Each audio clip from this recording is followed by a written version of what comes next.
कपड़े धोने वाली बहू। शादी के पहले से ही विभा को कपड़े धोने का बड़ा शौक था।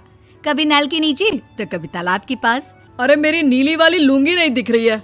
विभा की अम्मा, कहाँ रखी है लुंगी? अरे वो तो विभा ने परसों ही धोकर रखी थी आपकी अलमारी में, देखो वहीं होगी। वो ना मैंने आज धो दी, मुझे लगा कि गंदी हो गई होगी।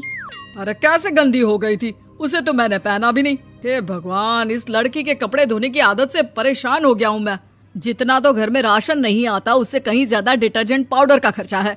इसकी शादी करवा दो, शादी जाए अपने घर में ही करे काम, फिर चाहे घर के कपड़े धोने हो या पूरे गांव के। हाँ ठीक बोल रही हूँ, देखता हूँ मैं कोई लड़का। वो दिन भी आ जाता है जब विभा को देखने लड़के वाले आ जाते हैं। लड़की मुझे अच्छी लगी।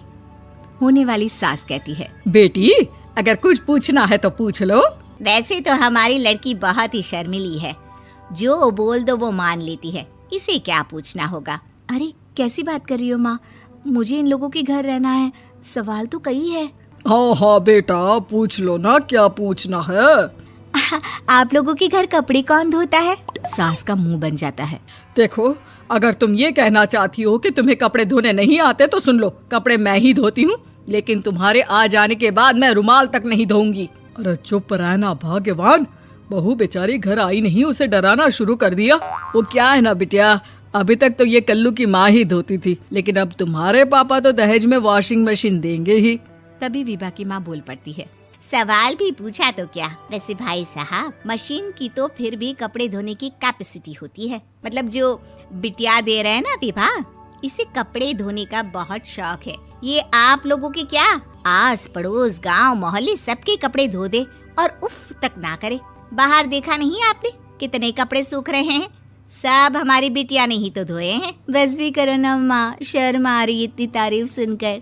और तो और एक दाग निकाल कर दिखाओ तो मान जाऊं। हाँ अच्छा, माफ करना बेटा, मैंने गलत समझा। हमें तो रिश्ता बहुत पसंद है। और ऐसे जुड़ जाता है रिश्ता कपड़े धोने का शौक रखने वाली विभा का। उसकी शादी हो जाती है कोयला फैक्ट्री में काम करने वाले कल्लू के साथ। शादी के बाद अचानक विभा चिल्लाती हुई सास के पास आती है। सासू माँ, अरे सासू माँ कहाँ है आप? ये तो धोखा है, धोखा दिया आप लोगों ने मुझे। इसे ससुर के चक्कर के बारे में पता चल गया। अरे तो उसमें तुझे क्यों धोखा मिला है? अरे नल में पानी नहीं आता, कपड़े कैसे कब धुलेंगे? अच्छा, तू पानी नहीं आ रहा उसकी बात कर रही है। तो आपने क्या सोचा? कुछ नहीं। अच्छा, तेरी माँ ने कहा था कि कपड़े धोने का शौक है तुझे, याद आया मुझे। शौक बोलकर कपड़े धोने वाले मेरे जुनून को कम ना आके सासू माँ, कपड़ा धोना मेरा गुरूर है। तभी पति भी वहाँ आ जाता है। अभी मैंने इसे सनी देओल की फिल्म दिखाई है, उसी के डायलॉग मार रही है माँ। अच्छा सुन, साफ साफ बता रही हूँ, पानी सुबह 4 से 6 और शाम को 10 से 12 आता है, समझी? विभा टाइमिंग सुनकर हैरान हो जाती है। ये क्या भूतों का मोहल्ला है? सुबह 4 बजे उठकर कौन कपड़े धोता है? 4 बजे टंकी में पानी जाता है, फिर सारा दिन धोना ना, किसने मना किया? अरे कैसी बात कर रही हैं? 200 लीटर की टंकी में कितने कपड़े धो लूंगी मैं? सुबह ही उठ जाऊंगी मैं। अब क्या था, विभा सुबह 4 से लेकर रात के 12 बजे तक कपड़े ही धोती रहती।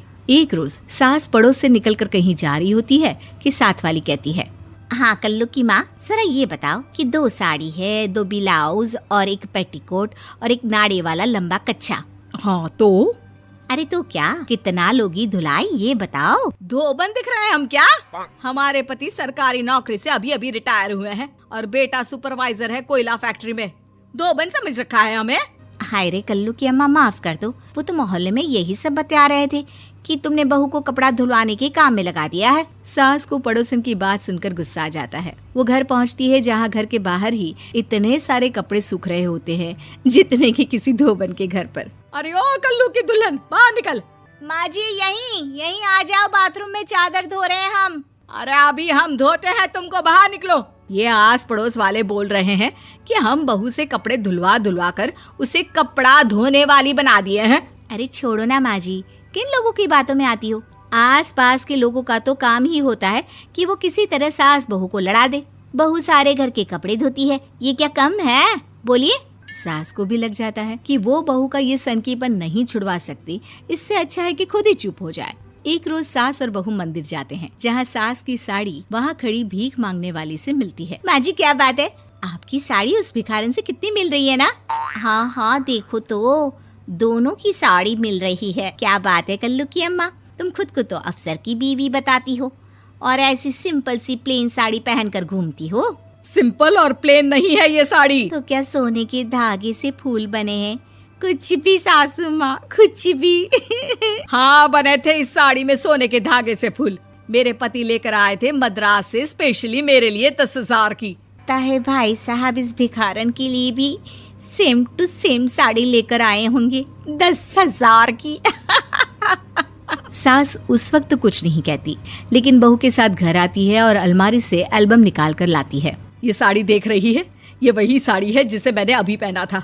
इस साड़ी में ये जो चमकदार फूल दिख रहे हैं ना, ये सोने के धागों से काढ़े गए हैं। लेकिन तू लोकल वॉशिंग मशीन ब्रश से घिस घिस कर सारे फूलों को निकाल कर साड़ी प्लेन कर दी। मुझे माफ कर दीजिए सासू माँ। और तो और, जब मैंने तुझे तेरी गलती के लिए कुछ नहीं कहा, लेकिन तूने तो सबके सामने मेरा मजाक ही बना दिया। क्यों? बहू को समझ में आ जाता है कि अब से उसका कपड़े धो